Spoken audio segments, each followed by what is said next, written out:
حالة القلق والاكتئاب. يشعر الشخص المصاب باضطراب القلق بالخطر، ويشعر بالقلق دائما وتراوده أفكار كثيرة.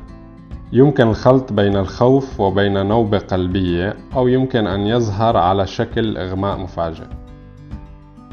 قد تكون الأعراض توتر، شعور بالتعب، صعوبة في التركيز أو صعوبة في تذكر الأشياء، سهولة الغضب، تصلب الجسم، صعوبة في النوم.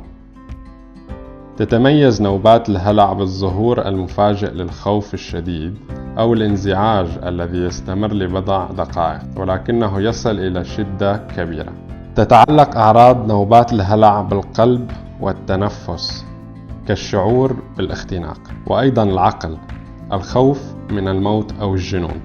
في حالة القلق أو نوبات الهلع يمكن على الشخص الذهاب إلى الطبيب العام الذي يمكنه وصف دواء يعالج القلق، أو يمكنه أن يعطيه وصفة طبية للوصول إلى خدمة الاستشارة مع الممارسين العامين أو الأطباء الأخصائيين.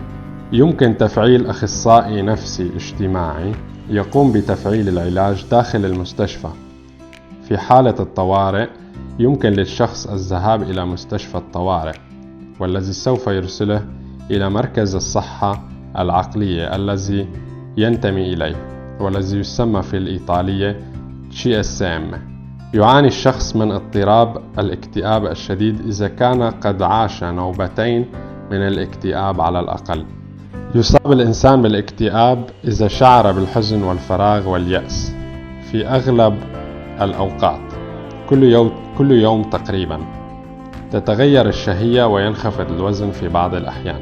يقلل من الاهتمام أو المتعة في الأنشطة اليومية. قد تكون هناك صعوبة في النوم، خاصة مع الاستيقاظ في الصباح الباكر. غالبا ما يفتقر الشخص إلى الطاقة، وتكون قدرته على التفكير أو التركيز منخفضة.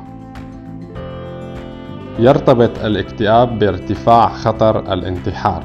يمكن للاكتئاب أن يتطور ليشكل أعراض جسدية كألم في الظهر والرأس والبطن.